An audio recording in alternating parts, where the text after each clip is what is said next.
अच्छा जी। Recording start हो गई है। और कैमरा भी ऑन हो गया, ठीक है।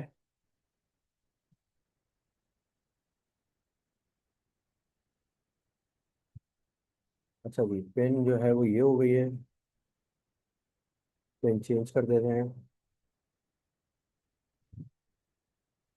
ठीक है भाई। अच्छा, आवाज और वीडियो दोनों क्लियर आ रही है।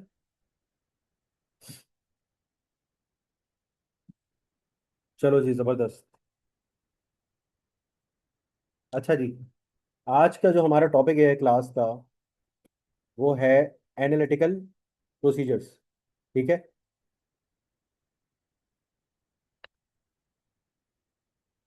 अच्छा जी। तो यार, सपोज करो कि आप एक कंपनी के ऑडिटर हो, और आपने सिर्फ फाइनेंशियल स्टेटमेंट देखी है और ये नोटिस किया है कि पिछले साल कंपनी का जो ग्रॉस प्रॉफिट था वो 30% था। लेकिन इस साल कंपनी का ग्रॉस प्रॉफिट 30% से बढ़ के कितना हो गया? 48% हो गया। तो आपने अभी एक भी इनवॉइस चेक नहीं की, आपने एक भी वाउचर नहीं देखा, आपने किसी को कंफर्मेशन नहीं भेजी। फिर भी फिर भी आपके दिमाग में एक सवाल पैदा हो गया, प्रोफेशनल स्केप्टिज्म चलाते हुए दिमाग में सवाल पैदा हो गया कि अचानक इतना बड़ा डिफरेंस क्यों आ गया। ऐसा है। तो यही सोच, यही गौर व फिक्र एनालिटिकल प्रोसीजर कहलाती है।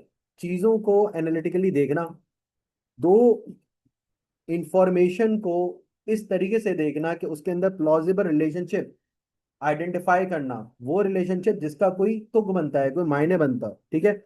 और इसी कॉन्सेप्ट को एक्सप्लेन किया है ISA 520 ने, जिसका नाम है एनालिटिकल प्रोसीजर। तो आज हम थियोरेटिकली और थोड़ा सा प्रैक्टिकली भी इस स्टैंडर्ड को थोड़ा सा डिस्कस करने जा रहे हैं, ठीक है। लास्ट क्लास में जो अभी हमारी संडे को क्लास हुई थी, उसके अंदर हमने एक सवाल देखा था एनालिटिकल प्रोसीजर रिलेटेड, बहुत छोटे से एक सवाल था। I would say it was an illustration, ठीक है, टू अंडरस्टैंड। बट थियोरेटिकली इस चीज को किस तरीके से देखते हैं, आइए समझते हैं। तो एक सेकेंड। सबसे पहले मैं बात करता हूँ स्कोप की, ठीक है। सबसे पहले मैं बात करता हूँ स्कोप की। स्कोप क्या है? This international standards on auditing deals with the auditor's use of analytical procedures as substantive procedures. ठीक है। इसका मतलब सर, एनालिटिकल प्रोसीजर किसी और स्टेजेस पे भी, कोई और स्टेजेस पे भी ऑडिट की परफॉर्म होते हैं। ऑडिट की सर कौन कौन सी स्टेज है? Number one, planning. Number two, performance, जिसके अंदर आप ऑडिट प्रोसीजर ऑब्टेन कर रहे होते हो। And number third is conclusion. Conclusion, ठीक है। गौर से सुनना, ठीक है। प्लानिंग के अंदर जब आप सब्सटेंटिव प्रोसीजर्स परफॉर्म कर रहे होते हो, तो आपका ऑब्जेक्टिव क्या होता है? हाँ बच्चों, क्लास को थोड़ा सा अटेंटिव रखना और जवाब देते रहना, वरना मैं सो जाऊंगा। ठीक है। रिस्क आइडेंटिफिकेशन, जबरदस्त हुसैन, जबरदस्त। रिस्क आइडेंटिफिकेशन हमारा ऑब्जेक्टिव होता है, सही है। अंडरस्टैंडिंग लेना, यह हमारा ऑब्जेक्टिव होता है। यानी एनालिटिकल प्रोसीजर जब हम प्लानिंग स्टेज पर करते हैं और कंपेयर करते हैं financial and non financial information को, तो हमें अनयूजुअल ट्रेंड्स आइडेंटिफाई होते हैं, रिलेशनशिप्स आइडेंटिफाई होती है, फ्लक्चुएशन आइडेंटिफाई होती है।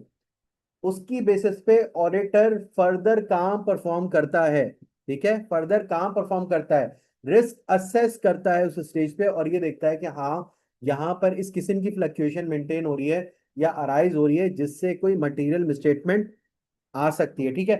दूसरा, जो एनालिटिकल प्रोसीजर परफॉर्म करता है किस स्टेज पे करता है? वो करता है परफॉर्मेंस स्टेज पे। परफॉर्मेंस स्टेज कौन सी है? जिस स्टेज पे ऑडिटर ऑडिट प्रोसीजर्स परफॉर्म कर रहा होता है, ठीक है। तो इसीलिए ये जो स्टैंडर्ड हम पढ़ने जा रहे हैं, ये स्टैंडर्ड है आइजा 520, ठीक है। जो 500 की पूरी सीरीज है ना, 500 की सीरीज, पूरी की पूरी सीरीज सब्सटैंटिव प्रोसीजर पर मबनी है, ठीक है। It comprises of substantive audit procedure. तो 520 के अंदर अगर हम एनालिटिकल पढ़ रहे हैं, तो इसका मतलब है वो एनालिटिकल प्रोसीजर जिससे आपको कोई ऑडिट एविडेंस हासिल हो रहा हो। अगर हम प्लानिंग स्टेज पर एनालिटिकल प्रोसीजर की बात करें, इसका मतलब मैं रिस्क असेसमेंट की बात कर रहा हूं। अगर मैं कंक्लूजन स्टेज पे एनालिटिकल प्रोसीजर की बात कर रहा हूं, तो इसका मतलब है कि मैं ऑडिट तो कर चुका हूं, मैं ऑडिट तो कर चुका हूं।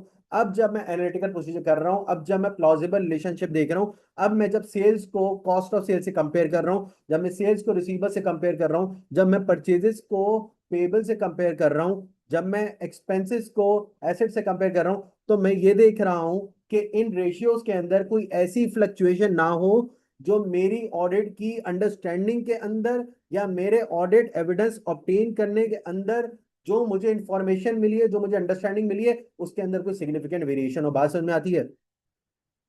मतलब मैंने पूरा ऑडिट कर लिया, पूरी अंडरस्टैंडिंग ले ली, सारे एविडेंसेस ले लिए, उसके बाद जब मेरी नजर जीपी पे पड़ी, तो जीपी इस साल का 56% था। सही है, 56% तो बहुत ज्यादा हो गया, खैर 56% था। और लास्ट ईयर जीपी जो है वो 30% था। अब 30% से 56% पे जीपी क्यों गया, इसका जवाब मेरे पास नहीं है। इसका मतलब सर या तो प्लानिंग में कोई भंड हुआ है, या फिर सब्सटैंटिव प्रोसीजर परफॉर्म करने के अंदर कोई मेरा भंड हुआ है, जिसकी वजह से ये फ्लक्चुएशन आइडेंटिफाई हुई है, जिसकी रीजनिंग मेरे पास नहीं थी। तो ऑडिटर क्या करेगा, वापस से जाएगा, रिस्क असेसमेंट को रिवाइज करेगा और ऑडिट प्रोसीजर्स परफॉर्म करेगा। यहां तक बात समझ में आ रही है?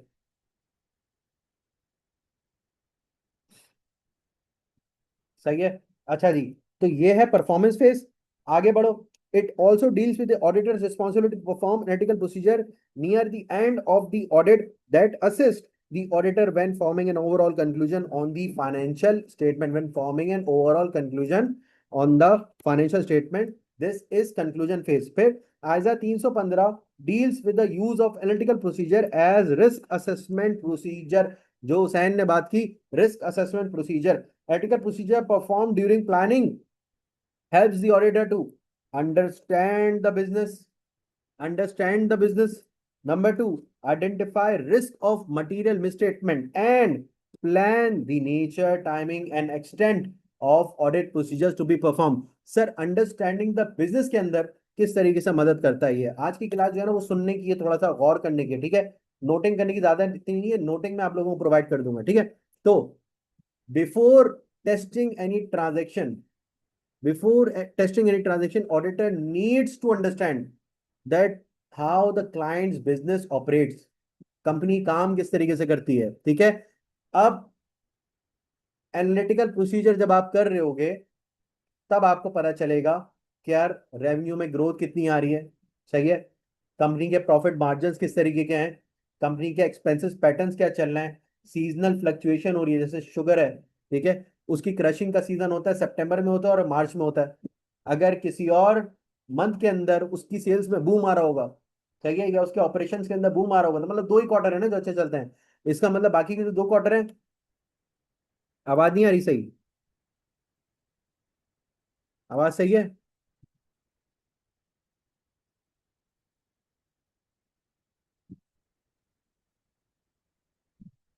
देख लो यार। सही है। अच्छा जी, बेटा वो इंटरनेट का कोई मसला होगा आपके एंड पे, वो देख लो। सही है, कोई इंटरनेट का मसला होगा। तो एनालिटिकल प्रोसीजर ऑडिटर को ये बताता है कि कंपनी का बिजनेस किस तरीके से चल रहा है। फॉर एग्जाम्पल, अगर पिछले साल सेल 100 मिलियन थी, पिछले साल सेल्स 100 मिलियन थी और इस साल सेल बढ़ के हो गए 150 मिलियन।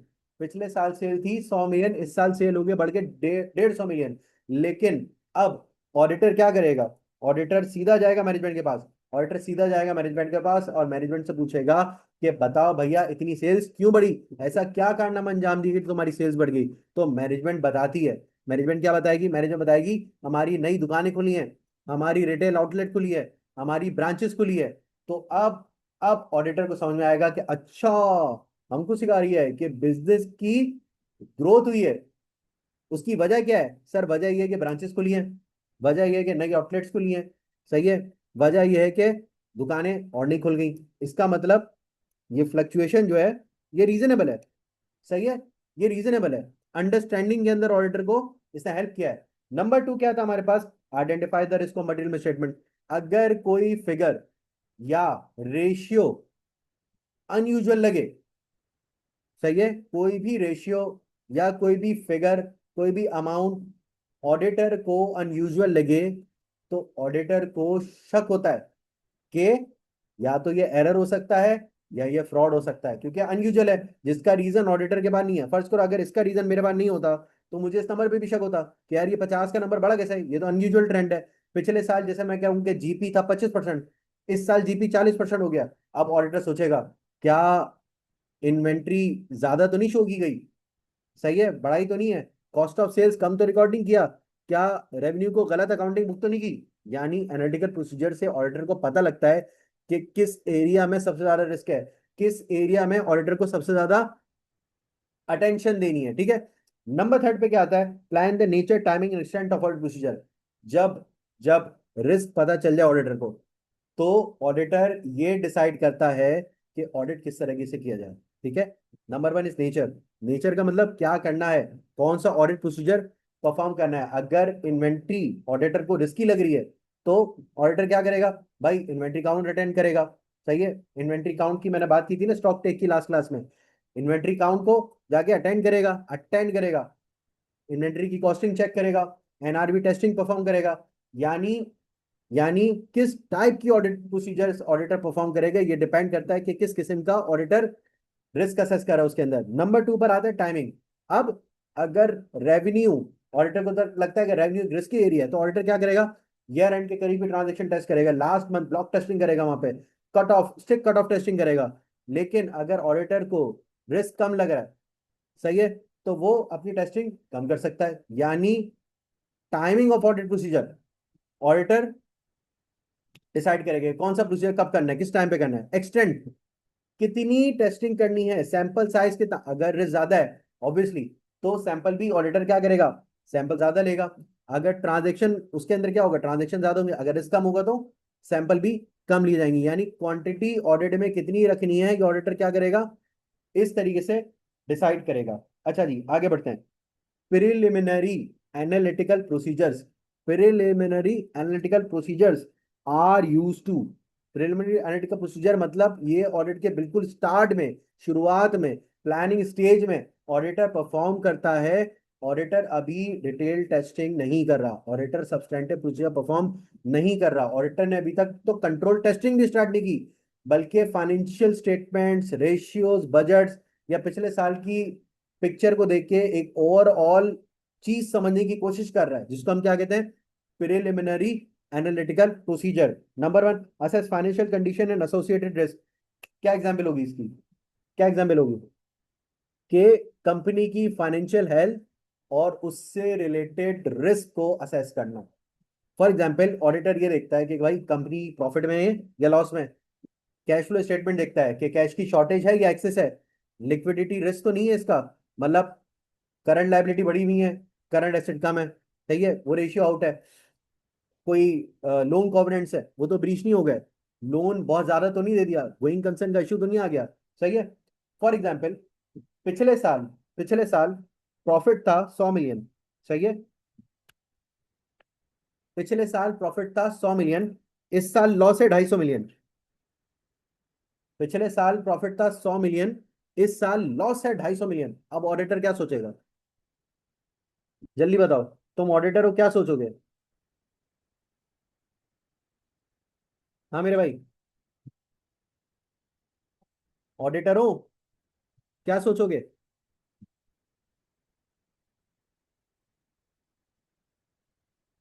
यार तुम लोग तो बिल्कुल ही मस्त होके सो गए। हाँ चलो जल्दी, शाबाश, इंटरेक्टिव क्लास रखो। हाँ भाई, पुअर फाइनेंशियल कंडीशन, हाँ भाई सिंपल सी बात है ना, पिछले साल प्रॉफिट था, इस साल 250 मिलियन का लॉस हो गया, तो कोई भी ये सवाल करेगा कि भाई इतना बड़ा लॉस क्यों हो गया, क्या रीजन है।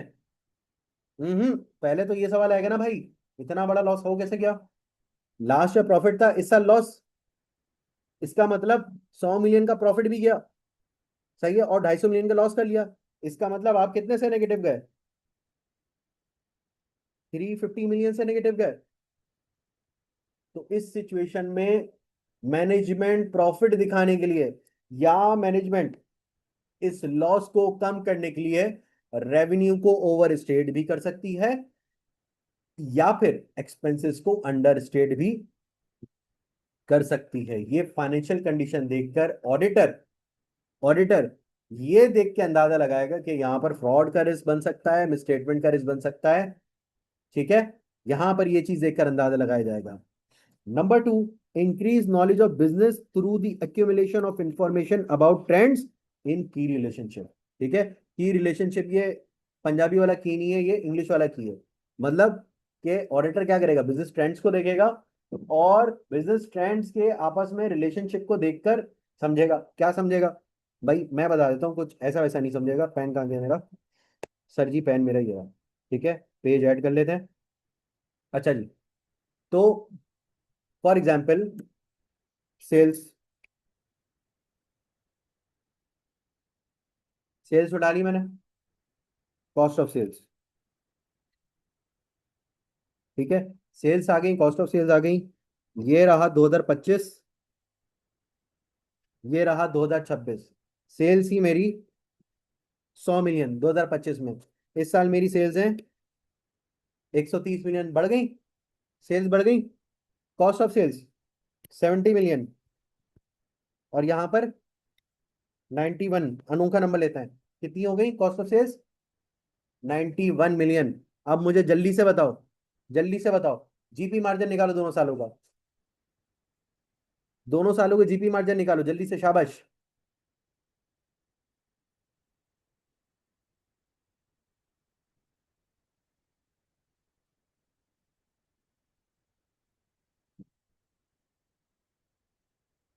मेरा भाई जीपी मार्जिन, मेरा भाई डबल है, शाबाश। हाँ भाई, 0.7, 70%, 70%।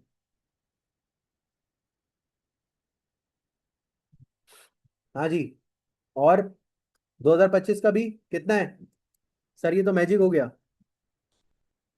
हाँ, अब पता चला ये अनोखा नंबर नहीं था, अब पता चला। हाँ, तो भाई ये नॉर्मल रिलेशनशिप है, सही है।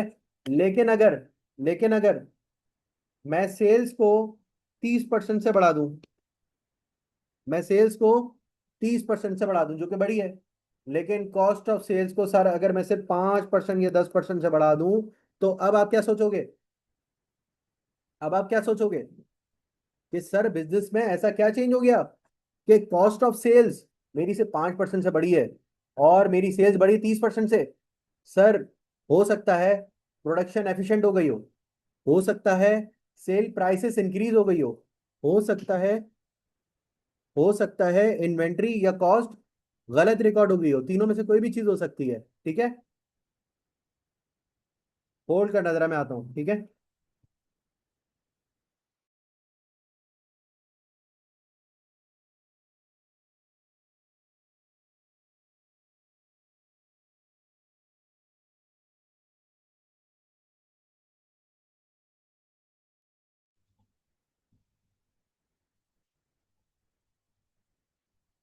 Hello, hello, mic testing 1 2 3.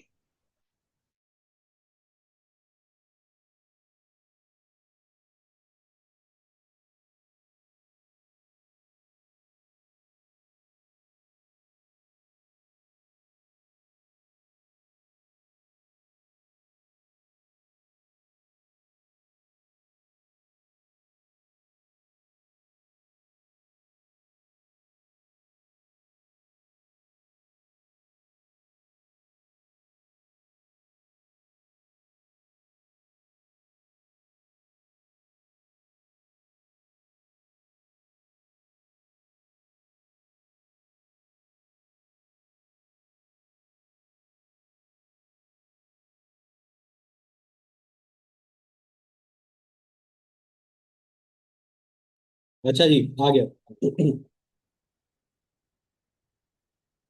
आवाज ठीक आ रही है,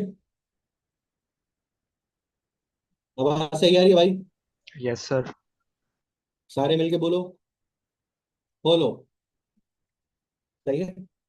अच्छा जी, तो भाई सीधी बात है, क्या, कहाँ था मैं यार, क्या हमारी प्रोडक्शन अफेक्ट हुई है, क्या हमारी सेलिंग प्राइसेस अफेक्ट हुई है, हाँ, क्या अफेक्ट हुआ है, या हमारी कॉस्ट गलत रिकॉर्ड हो गई है, या हमारी इन्वेंट्री गलत वैल्यू, इस तरह ऑडिटर सोचेगा, इस तरह ऑडिटर कंपनी के बिजनेस को और अच्छी तरीके से अंडरस्टैंड करेगा। बात समझ में आ रही है यहाँ पे बच्चों? बात समझ में आ रही है? ठीक है। अच्छा जी, अगला point, identify the existence of unusual transaction events, trends and relationships. बड़ी जबरदस्त बात कही है आपने, अनयूजुअल चीजों को आइडेंटिफाई करना। सर वही तो काम स्टार्ट से करते आ रहे हैं, आप नया क्या कराएंगे यहाँ पे? सर मैं बताता हूँ कि फर्ज करो, एग्जाम्पल नंबर वन,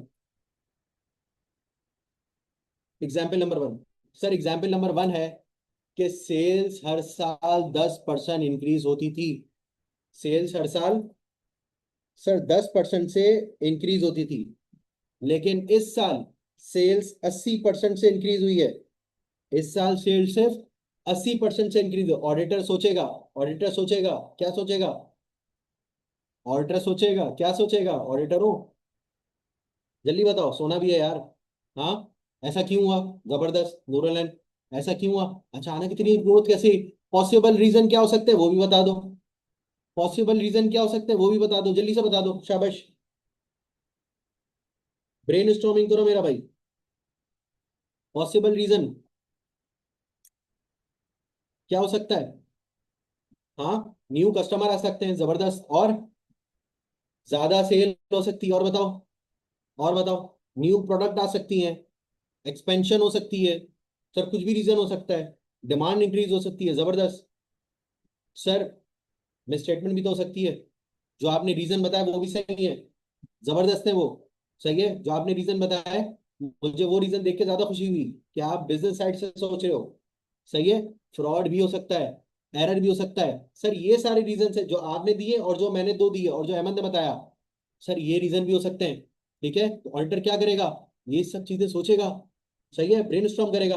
फर्ज करो sir electricity expense, electricity expense sir 2025 2026 electricity expense, sir 2025 में एक्सपेंस था 10 मिलियन का, इस साल एक्सपेंस है 2 मिलियन का, जबकि प्रोडक्शन भी सेम है, जबकि प्रोडक्शन भी सेम। सर पिछले साल जितने यूनिट बनाए इस साल भी इतने यूनिट बनाए।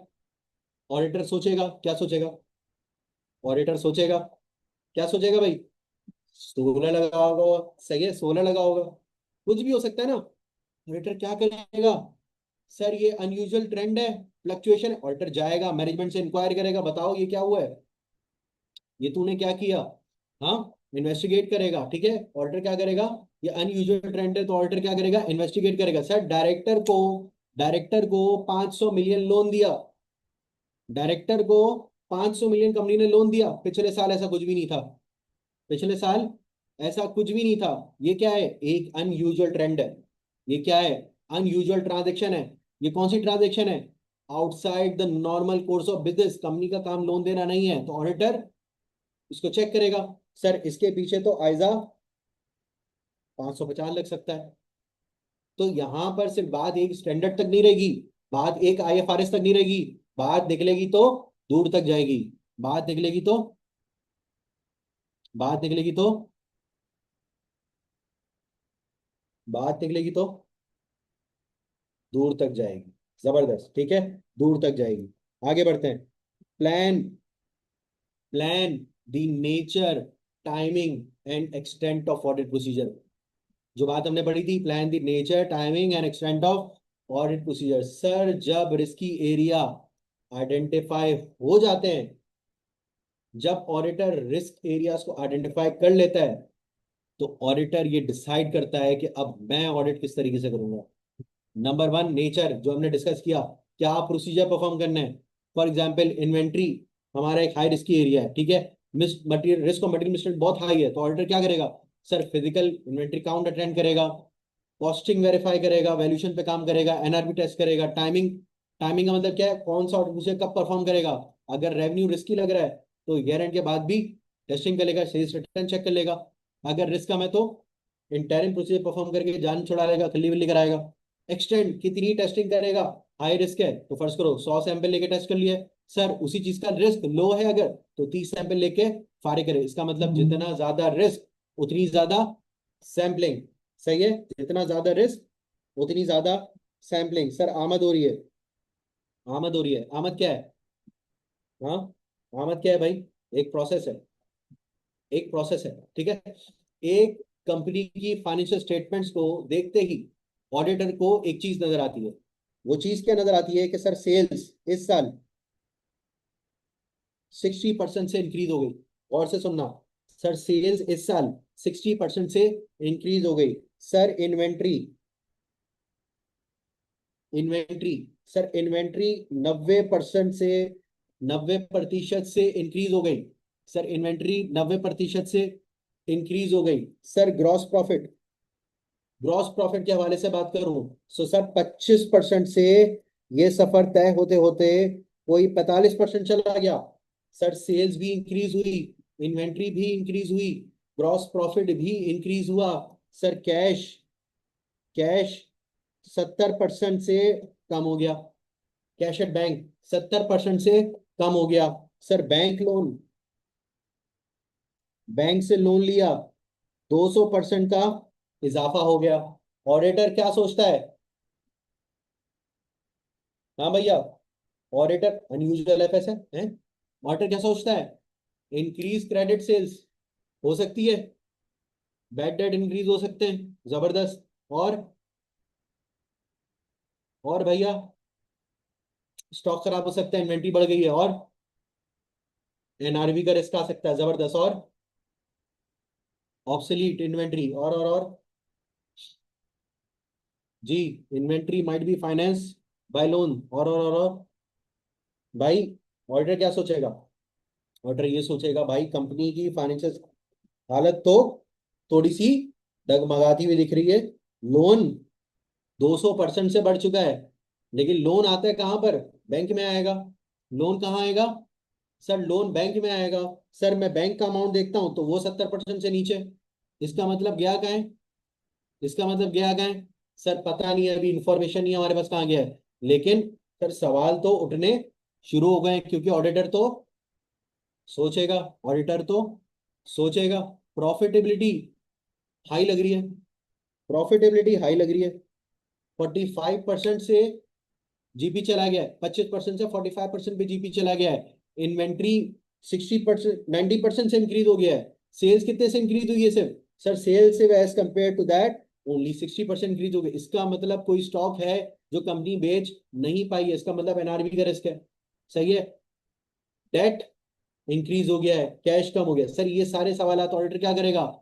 ऑडिटर तो सोचेगा लोन रीपे कैसे करेगा, ऑब्वियसली अल्टीमेटली जाके गोइंग कंसर्न का भी रिस्क आ सकता है। सर आईकैप सिंपल से एक सवाल कर सकता है ना आपसे, आईकैप सिंपल से सवाल कर सकता है। आईकैप आपको सिर्फ ये रेशियोज दे सकता है सामने, आईकैप आपको कुछ फिगर्स दे सकता है, आईकैप आपको कुछ परसेंटेजेस दे सकता है, और पूछ सकता है कि being an auditor what do you think about these financial statements. तो आप उसको बोलोगे कंडीशन, फाइनेंशियल कंडीशन कंपनी की वीक लग रही है, प्रॉफिट्स मुझे अनयूजुअली हाई लग रहा है, inventory as compare to sales बहुत ज्यादा है, एनआरबी का रिस्क हो सकता है, कैश कम हो गया despite increase, tons of increase in loans, 200% से लोन इंक्रीज हुआ है, लेकिन फिर भी कैश एट बैंक 70% से कम हुआ है। बात समझ में आ रही है? तो इस पॉइंट ऑफ टाइम पे ऑडिटर ये डिसाइड करेगा कि इन्वेंट्री की डिटेल टेस्टिंग होगी, है ना भाई? अंडरस्टैंडिंग ली? अब इन्वेंट्री की मैं डिटेल टेस्टिंग करूंगा, रेवेन्यू की कट ऑफ टेस्टिंग करूंगा, बैंक कंफर्मेशन लूंगा, सैंपल साइज भी इंक्रीज हो जाएगा, सैंपल साइज भी मेरा बढ़ेगा। बात समझ में आ रही है बेटा? बात समझ में आ रही है? यानी एनालिटिकल प्रोसीजर ने ऑडिटर को यह बता दिया, इन एनालिटिकल प्रोसीजर्स ने ऑडिटर को यह बता दिया कि किस एरिया में ऑडिटर ने अपनी एफर्ट ज्यादा लगानी है, किस एरिया में ऑडिटर ने अपनी एफर्ट ज्यादा लगानी है। बात समझ में आ रही है? जी, बात समझ में आ रही है? इसको अगर मैं समराइज करूं, एस यू पी पी, सही है, कोई गंदी बात नहीं लिखी है, SUPP। S is for study, S is for study, you is for understand, you is for understand, P is pin point, P is what? Supply नहीं है भाई, सप्ली नहीं है, P is pin point. Other P is plan.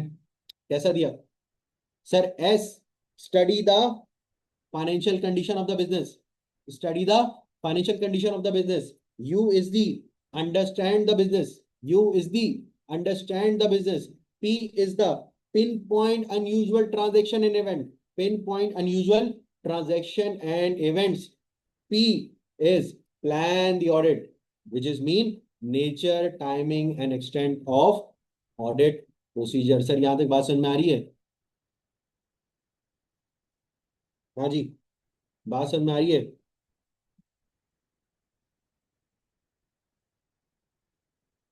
Preliminary analytical procedure are based on, for example, interim financial information.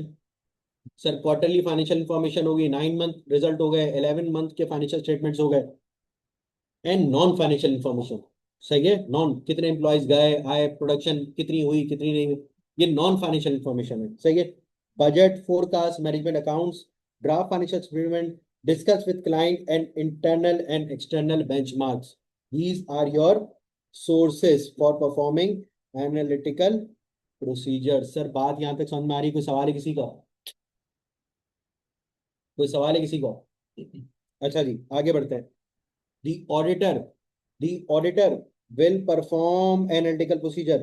The auditor will perform analytical procedures based on key financial ratios as risk assessment procedure. The auditor will perform analytical procedures based on key financial ratios as risk assessment procedure. Sir क्या मतलब है इसका? Sir audit, जब auditor शुरू कर रहा है, जबरदस्त प्लानिंग स्टेज, जब ऑडिटर ऑडिट शुरू कर रहा है, प्लानिंग स्टेज की बात कर रहा हूं, तो वो कुछ रेशियोज कैलकुलेट करता है। सर कौन कौन से रेशियोज होते हैं? कौन कौन से रेशियोज होते हैं? Current ratio, current ratio, quick ratio, quick ratio, GP ratio, net profitability ratio, inventory turnover, debtor turnover, debt to equity. Sir ये रेशियोज होते हैं, ये रेशियोज होते हैं। इसका मकसद क्या होता है? हाँ, इसका मकसद क्या होता है?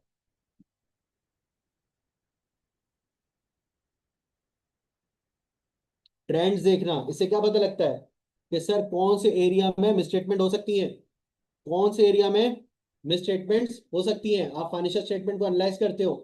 हाँ, पिछले साल, पिछले साल फॉर एग्जाम्पल, पिछले साल जीपी था 30%, पिछले साल जीपी था 30%, इस साल जीपी है 45%। ऑडिटर तो सोचेगा, ऑडिटर तो सोचेगा अचानक जीपी कैसे बढ़ गया?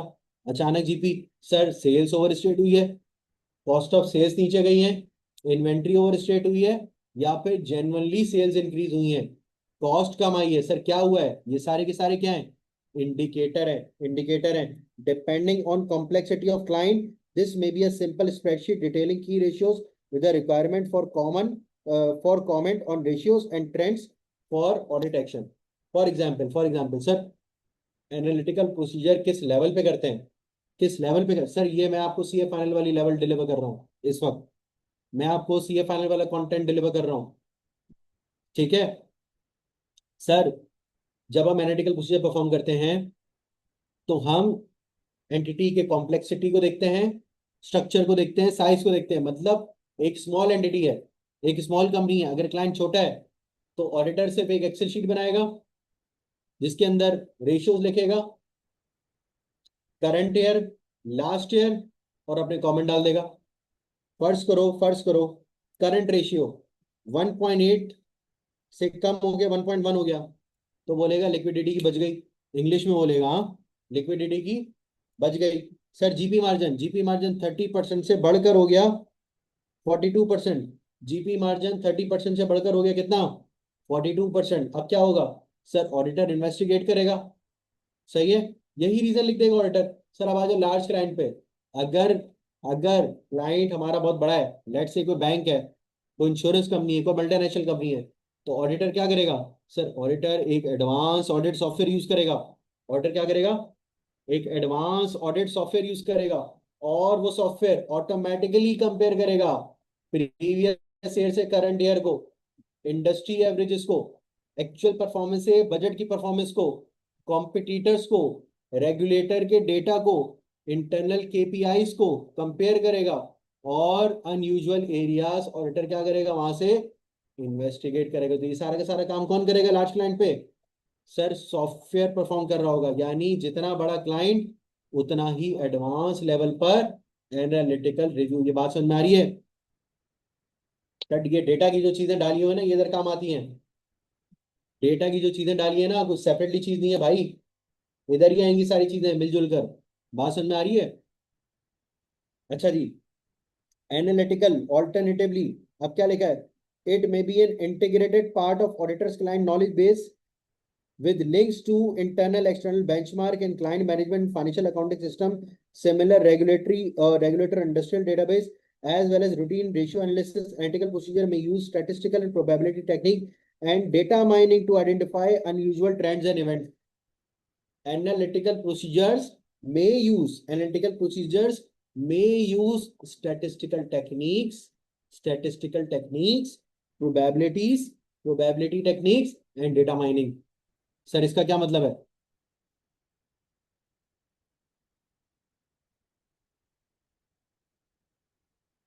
अभी तक अभी तक मैंने आपको एनालिटिकल प्रोसीजर पढ़ाना स्टार्ट नहीं किया है। अभी तक मैंने आपको एनालिटिकल प्रोसीजर पढ़ाना स्टार्ट नहीं किया है। हाँ जी, ये क्या है सर? सर ये मॉडर्न डेज की ऑडिटिंग है। ये क्या है? ये मॉडर्न डेज की ऑडिटिंग है, जहां पर ऑडिटर सिर्फ रेशियो को यूज नहीं करता, एडवांस ऑडिट सॉफ्टवेयर की मदद से थाउजेंड्स या मिलियंस ऑफ ट्रांजैक्शन के डेटा को एनालाइज करता है। बात समझ आ रही है? इस प्रोसेस को कहते हैं डेटा माइनिंग। अपनी आवाज को मैंने 0.5x पे कर दिया, मुलायदा फरमाए। इट्स प्रोसेस को कहते हैं डेटा माइनिंग। ठीक है, मतलब कंप्यूटर खुद कंप्यूटर खुद अनयूजुअल ट्रेंड ढूंढता है, सॉफ्टवेयर खुद अनयूजुअल ट्रेंड ढूंढता है। फॉर एग्जाम्पल, एक कंपनी में 8 लाख सेल्स की इन्वॉइसेस है। सही है? एक कंपनी में सेल्स की टोटल इन्वॉइसेस कितनी है सर? 8 लाख। ठीक है, अब सॉफ्टवेयर क्या करेगा? सॉफ्टवेयर ये डिटेक्ट करेगा। ठीक है, मैं लिख देता हूँ कुछ चीजें जरा। एक कंपनी में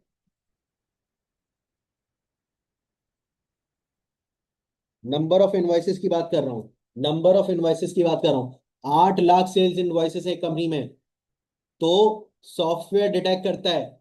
सॉफ्टवेयर डिटेक्ट करेगा, क्या डिटेक्ट करेगा? कि संडे को इशू होने वाली इन्वॉइसेस कौन कौन सी हैं, मिडनाइट में कोई ट्रांजेक्शन हुई है, पता चला मिडनाइट डील चल रही है, बगैर वाउचर के बगैर सेल्स के 500 मिलियन बुक करो। हैं? आती है ना मिडनाइट डील?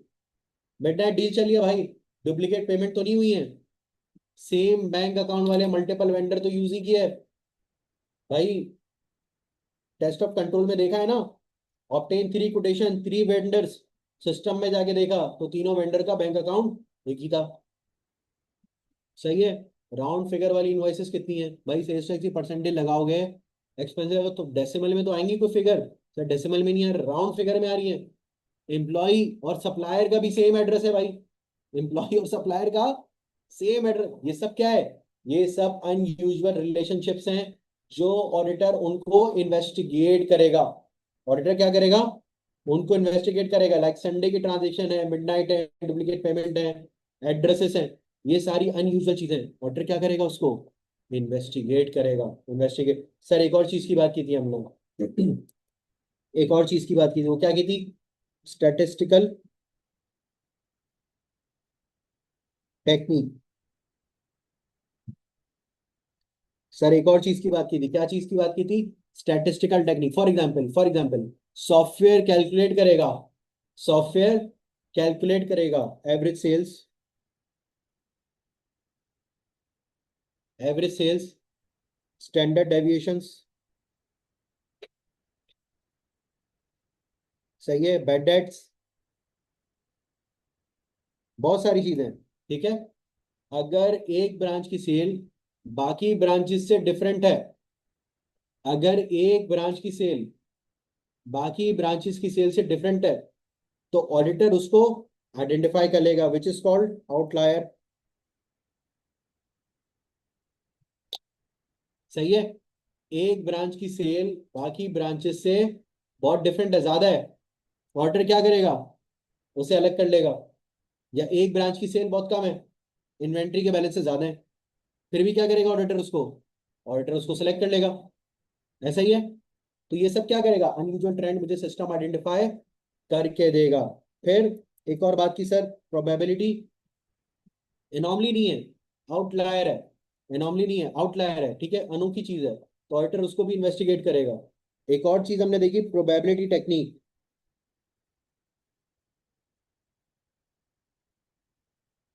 ये क्या होती है भाई, ये क्या होती है, जल्दी से बताओ।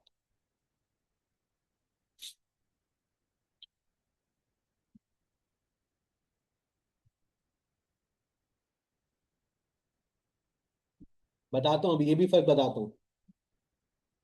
हाँ जी, जल्दी से बताओ।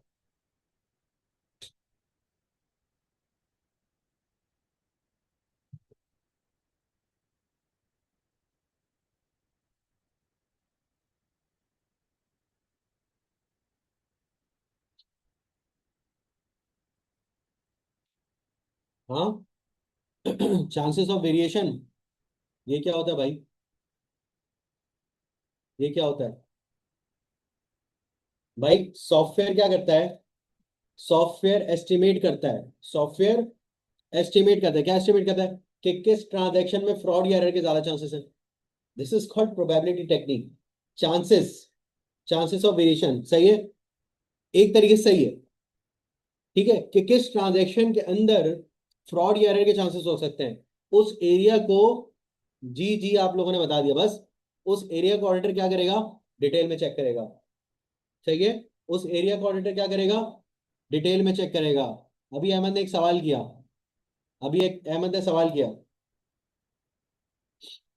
सवाल क्या था कि सर एनॉमली और आउटलायर में क्या फर्क होता है, कौन बताएगा।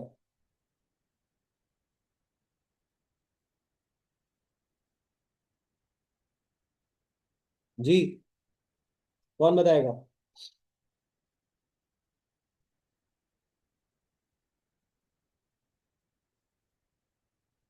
एनॉमली सैंपलिंग में होती है, अच्छा, और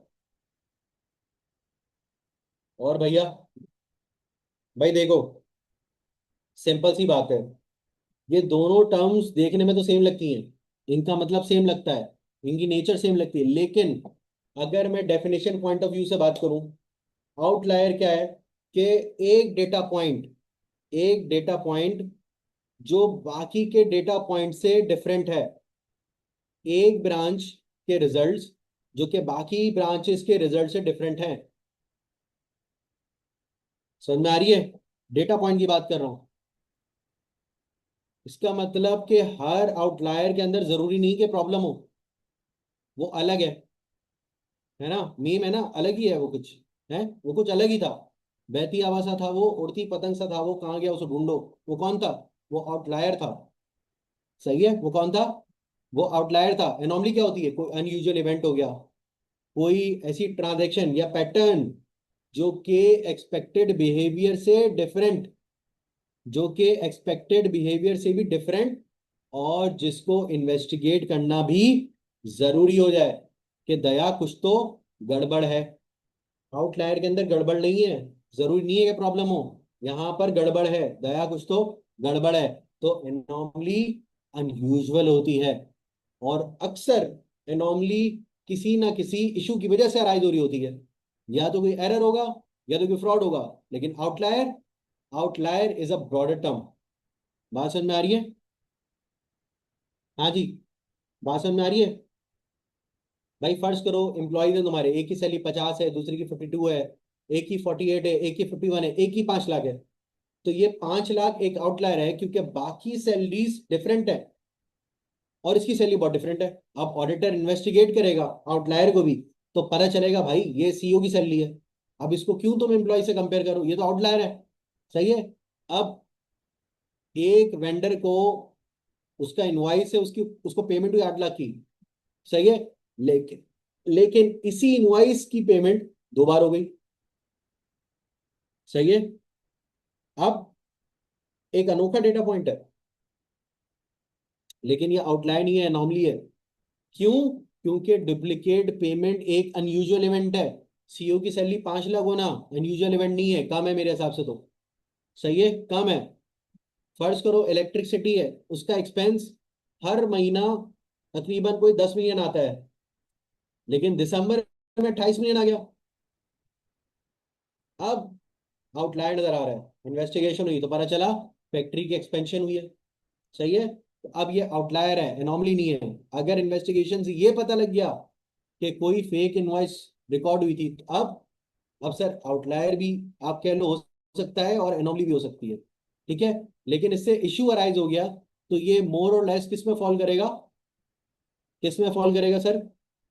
एनॉमली में फॉल करेगा। बात समझ में आ रही है?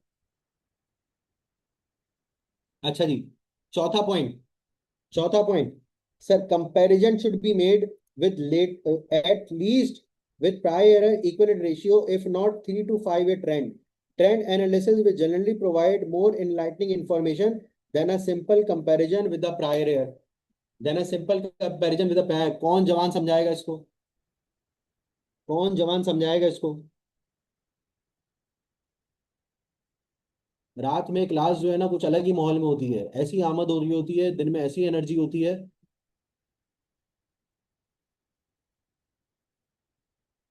हाँ जी,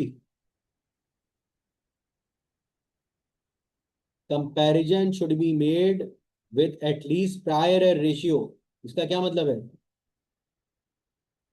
सर? इसका मतलब यह है कि भाई सिर्फ रेशियो कैलकुलेट करना ही काफी नहीं है, जबरदस्त पिछले साल के ट्रेंड से भी कंपेयर करो, उसको कंपेयर करना भी जरूरी है। तो मिनिमम कंपैरिजन करंट ईयर का प्रीवियस ईयर से होगा एटलीस्ट, सही है। इस साल का जीपी लास्ट ईयर की जीपी से देखोगे, इस साल का सेल्स लास्ट ईयर की सेल्स से देखोगे, सही है। अगर आप पिछले 3 से 4 साल का 5 साल का ट्रेंड नहीं देख पा रहे, तो एटलीस्ट आप एक साल पीछे का ट्रेंड देख लो। ये बात समझ में आ रही है?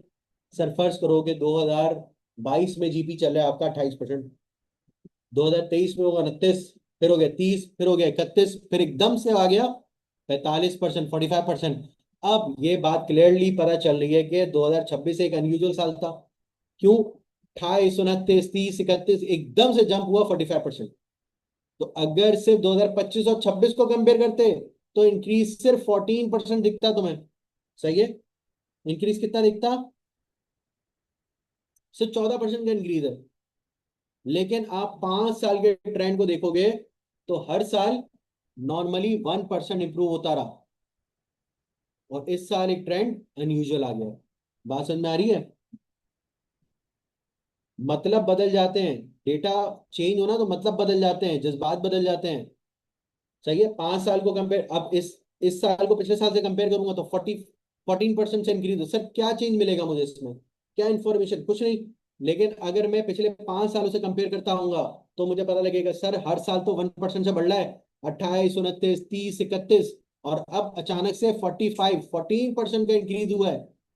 इस साल अनयूजुअल है, पिछले साल नॉर्मल चलता आ रहा था। समझ में आ रही है?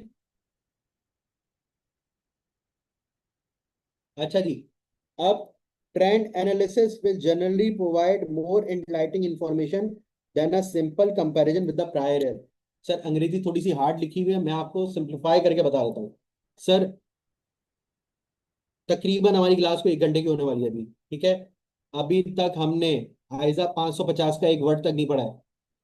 अभी तक हमने आयजा 520 का, सॉरी 520 का एक लफ्ज तक नहीं पढ़ा है। बात समझ में आ रही है?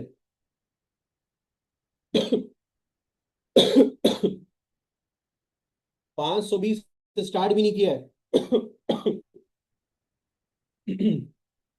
Sir trend analysis will generally provide trend analysis will generally provide more information than a simpler comparison with the prior year। अभी बताया मैंने आपको। इस लाइन का मतलब है कि सिर्फ एक साल का कंपैरिजन देखना यूजफुल नहीं है, आप मल्टीपल ईयर्स का डेटा लो, उसको साथ में एनालाइज करो। बात समझ में आ रही है? जी सर, बात समझ में आ रही है? तो सर अभी तक जो पढ़ा है समराइज करो, अभी तक जो पढ़ा है समराइज करो। सर प्लानिंग स्टेज में ऑडिटर क्या करेगा? सर की फाइनेंशियल रेशियो को कैलकुलेट करेगा ताकि रिस्क को आइडेंटिफाई कर सके। नंबर टू, स्मॉलर क्लाइंट्स हैं तो सिंपल एक्सेल फाइल पे भी एनालिसिस हो जाएगा, लेकिन अगर लार्ज क्लाइंट है तो उसके लिए एडवांस ऑडिट सॉफ्टवेयर की जरूरत है, उसके लिए डेटा माइनिंग की जरूरत है, डेटाबेस यूज किए जाते हैं उसके लिए। बात समझ में आ रही है? स्टैटिस्टिकल सैम्पलिंग यूज होती है, प्रोबेबिलिटी टेक्निक होती है जो अनयूजुअल ट्रेंड को आइडेंटिफाई करवाती है, और ऑडिटर फ्रॉडुलेंट इंडिकेटर्स आइडेंटिफाई करता है, मिस स्टेटमेंट्स आइडेंटिफाई कर सकता है। फिर सर हमने देखा कि रेशियोज को सिर्फ पिछले साल से कंपेयर करना मुनासिब नहीं है, एटलीस्ट आपको ट्रेंड देखना चाहिए। पिछले 3 से 5 सालों का ट्रेंड एटलीस्ट देखना चाहिए।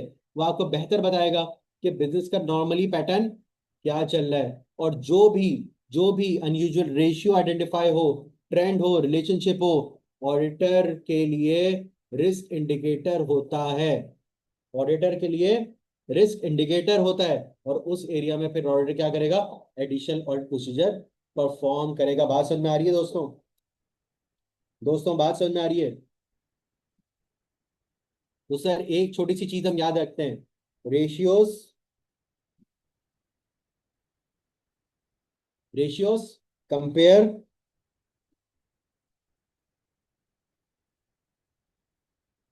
ट्रेंड, फिर अनयूजुअल चेंज, अनयूजुअल चेंज इधर लिख देता हूँ, अनयूजुअल चेंज, रिस्क,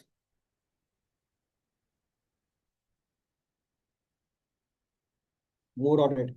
कैसा दिया? कैसा दिया?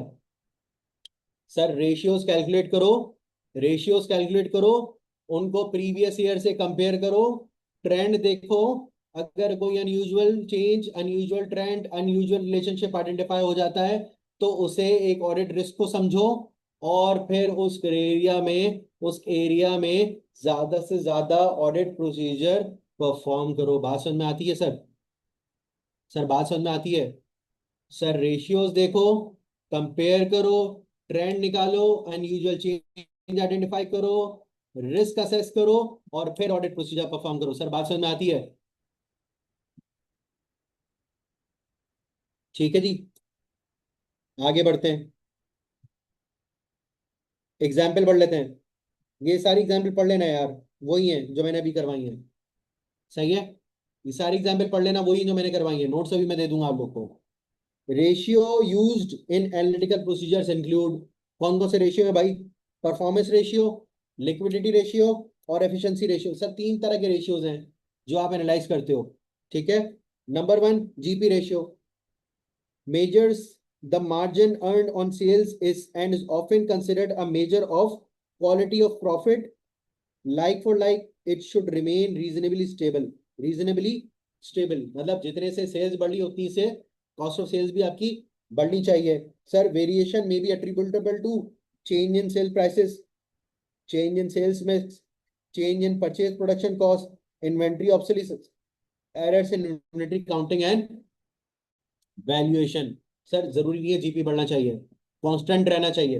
अगर आपकी सेल्स बढ़ रही है तो फिर आपका कॉस्ट ऑफ सेल्स भी बढ़ना चाहिए। सही है? सेल्स बढ़ी, कॉस्ट ऑफ सेल्स भी बढ़ना चाहिए। नहीं बढ़ रही, जैसा हमने देखा नहीं बढ़ रही, तो इसका मतलब क्या है? सर इसका मतलब ये हो सकता है कि सेल्स प्राइसेस में चेंजेस आई हो। ऑडिटर क्या करेगा? इन्वेस्टिगेट करेगा। सर सेल प्राइसेस में भी चेंज नहीं आई, सेल्स नॉर्मल बढ़ी है, लेकिन जीपी, मेरा कॉस्ट ऑफ सेल्स कम हुई है। क्या? कॉस्ट कटिंग की है, तो रॉ मटेरियल किसी और सप्लायर से सोर्स करना शुरू कर दिया, खरीदना शुरू कर दिया। सर ये सारे ऑडिटर क्या करेगा? इन्वेस्टिगेट करेगा। बात समझ में आ रही है? बोलो भाई, जल्दी से बोलो, जल्दी से बोलो। अच्छा जी, return of capital employed measures the companies overall efficiency in employing available resources. Care should be taken when comparing different companies as carrying amounts of assets may be based on different accounting policies. Rapidly declining ratio may indicate potential going concern issue. जितना capital employed किया हुआ उससे उतना return हासिल नहीं हो रहा। Sir इसी में आगे आते हैं करंट रेशियो, इसी में आगे आते हैं क्विक रेशियो, सही है, ये पढ़ लोगे, देख लोगे, सारी एक्सप्लेनेशन दी हुई है। बढ़ू आगे, बढ़ू आगे, गुड नाइट की तरफ बढ़ू आगे। हाँ जी, अच्छा जी। ये पढ़ो, ये पढ़ो भाई।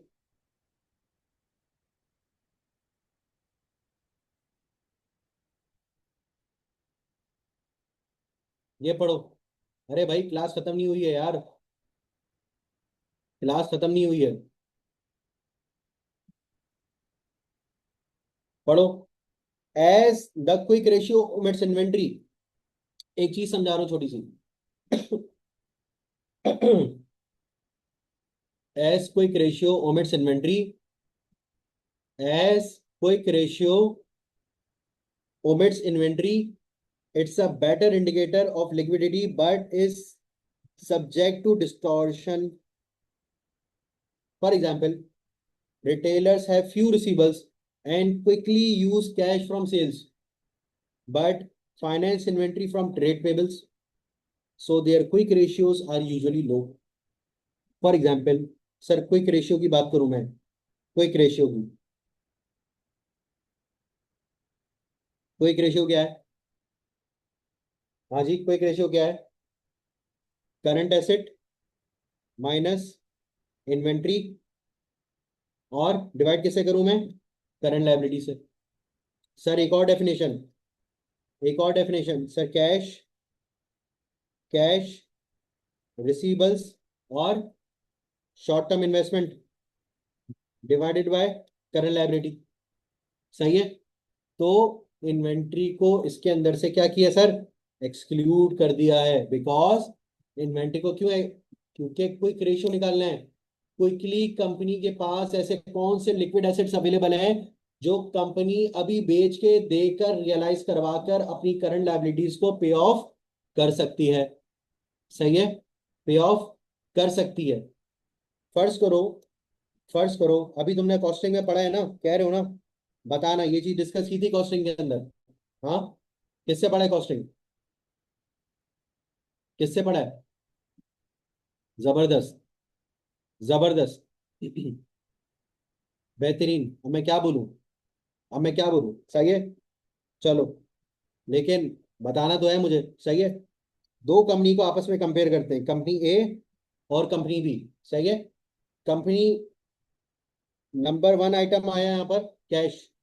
कंपनी ए के पास पड़ा है 3 लाख रुपए, कंपनी बी के पास पड़ा है 50,000 रुपए, ठीक है जी। रिसीबल्स, रिसीबल्स, सर कंपनी ए के पास पड़ा है 5 लाख। अभी तक कौन सी कंपनी अच्छी जा रही है? हाँ जी, कौन सी कंपनी अच्छी जा रही है? सर कंपनी ए अच्छी जा रही है। इन्वेंट्री, इन्वेंट्री,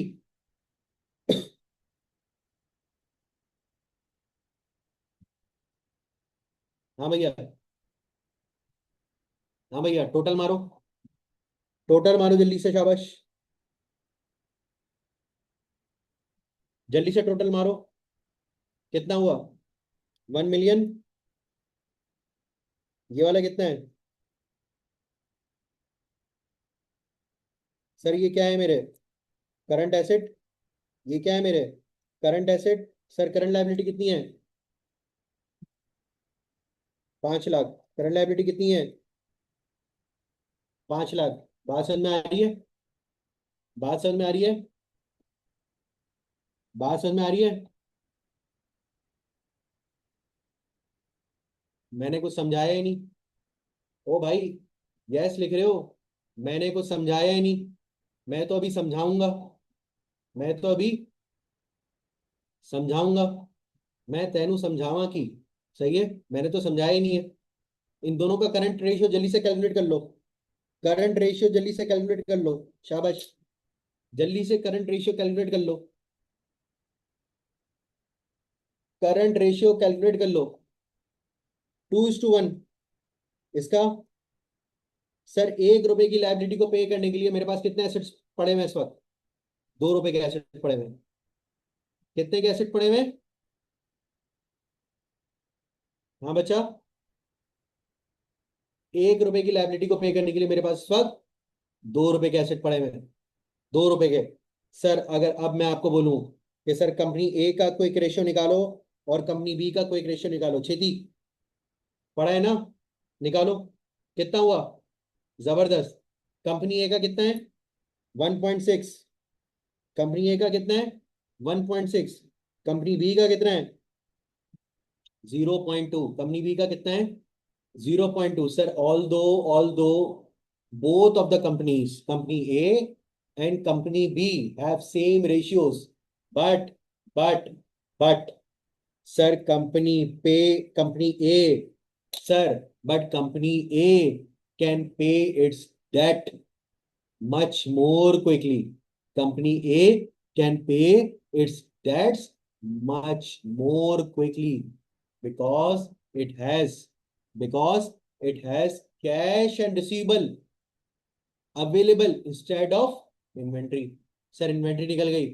सर अब बात याद होगी आपको, मैंने बात कही थी कि ये रेशियो डिस्टॉर्ट भी हो सकता है, ये क्विक रेशियो डिस्टॉर्ट भी हो सकता है। Sir this ratio can not always give you true picture, सीधी बात है, this ratio can not always give you true picture. तो मैं क्या कहना चाह रहा हूँ सर, एक सुपरमार्केट की एग्जाम्पल लेता हूँ, मैं इम्तियाज की एग्जाम्पल लेता हूँ। सर कस्टमर आते हैं वहां पे, उधार पे माल खरीदता है कोई इम्तियाज से, हाँ जी, खरीदता है। सर या तो क्रेडिट कार्ड से पेमेंट होती है या कैश से पेमेंट होती है।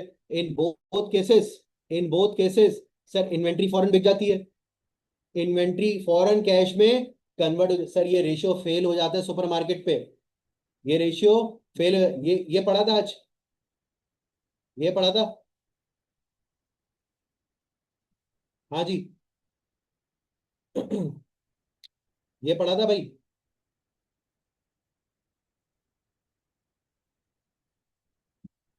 जल्दी बताओ।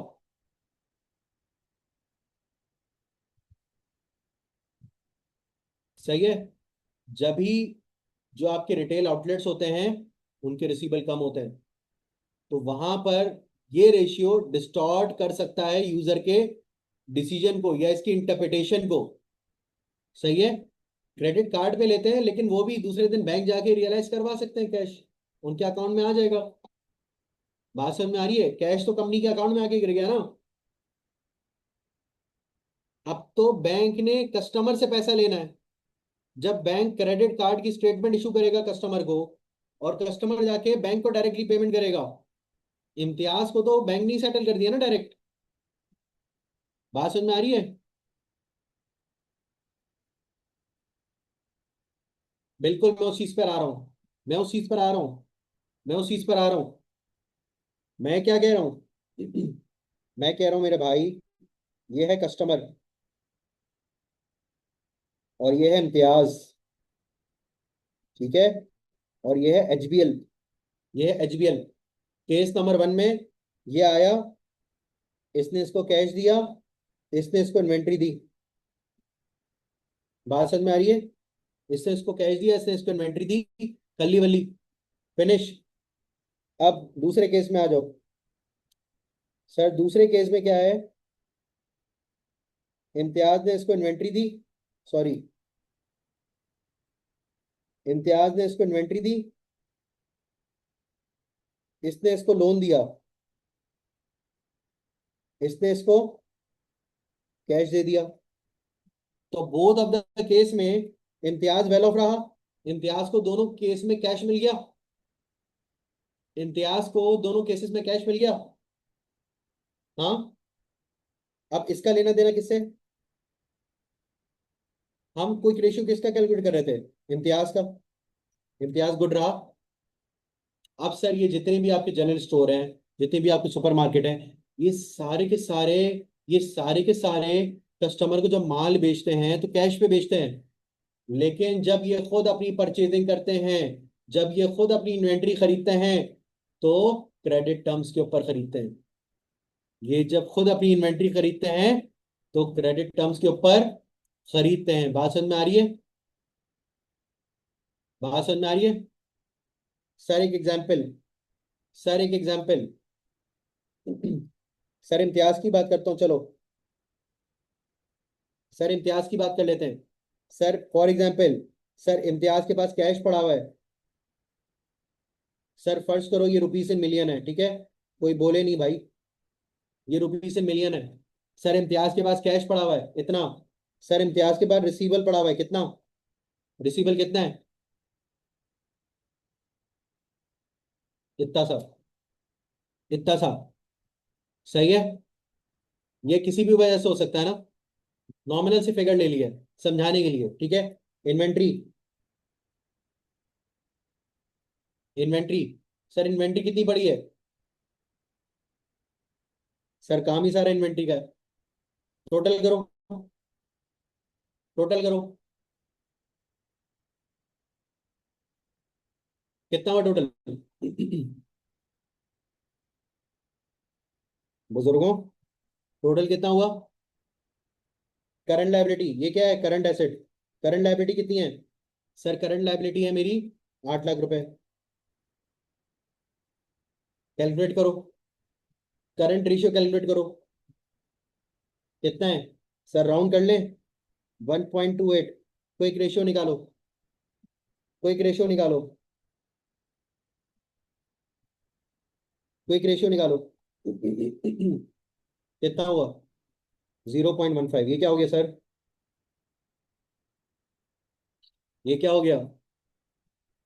सर क्विक रेशियो के अंदर तो बहुत बुरी तरीके से बच चुकी है, सर क्विक रेशियो के अंदर तो बहुत बुरी तरीके से बच चुकी है, लेकिन हम बात किसकी कर रहे हैं, क्या रिटेलर, क्या इम्तियाज फाइनेंशियल कंडीशन उसकी बुरी है, क्या इम्तियाज की फाइनेंशियल कंडीशन बुरी है। हाँ, क्यों, क्यों, सर क्योंकि कस्टमर उसको कैश में पेमेंट कर रहा है, इन्वेंट्री घूमे जा रही है उसकी, सप्लायर उसको क्रेडिट टर्म अलाउ कर रहा है। हाँ, उसका बिजनेस कंटिन्यूस बेसिस पे जबरदस्त कैश जनरेट कर रहा है, उसका बिजनेस कंटिन्यूस बेसिस पे कैश जनरेट कर रहा है। सर चलता किस तरीके से है? सर ये बिजनेस चलता किस तरीके से है, सर सप्लायर इन्वेंट्री देता है क्रेडिट पे, इन्वेंट्री आ जाती है शेल्फ्स में, कस्टमर खरीदता है कैश पे, कैश आता है, और फिर रिटेलर पेमेंट करता है किसको, सप्लायर को। कस्टमर से कैश लेने के बाद जाके पेमेंट करता है फिर वो सप्लायर को। सर बात समझ में आ रही है, सर यहां पर रिसीबल ऑलमोस्ट जीरो, कैश मुसलसल आउटफ्लो इनफ्लो हो रहा है, इन्वेंट्री क्विकली बिक रही है। Therefore excluding the inventory from calculation ignores a major source of liquid for entities, major source of liquidity for entities. Sir what is the major source of liquidity here, inventory inventory. हाँ, quick ratio को मैंने क्यों कहा था कि distorted ratio है, sir इसलिए क्योंकि ये अज्यूम करता है कि इन्वेंट्री क्विकली कैश में कन्वर्ट नहीं हो सकती। ये रिटेलर्स के लिए, मैन्युफैक्चरर्स के लिए तो रीजनेबल लगती है assumption, बट रिटेलर्स के लिए नहीं लगती, क्योंकि इन्वेंट्री को फौरन से फौरन बेच देते हैं। हाँ, उनके लिए तो ये चीज एप्लीकेबल नहीं है। बात समझ में आ रही है, हाँ जी बात समझ में आ रही है। अच्छा जी, सर ये सारे रेशियो से पढ़ लेना यार। सर अब यहां पर शुरू होता है आपका आइजा 520, यहां पे शुरू होता है आपका आइजा 520।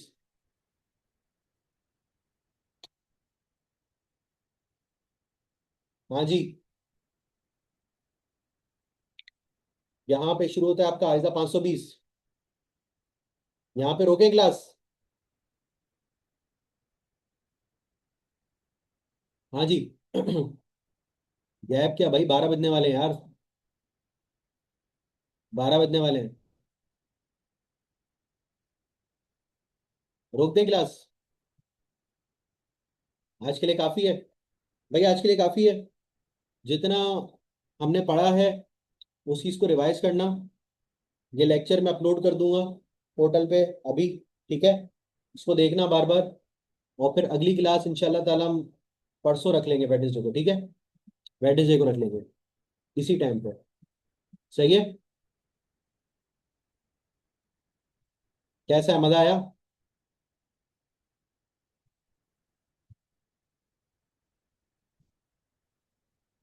हाँ भाई, कैसा था सेशन? चलो जी, जबरदस्त। जबरदस्त जबरदस्त। चलो जी, अपना ख्याल रखो। अपना ख्याल रखो। मिलते हैं इंशाल्लाह, ठीक है। अल्लाह हाफिज।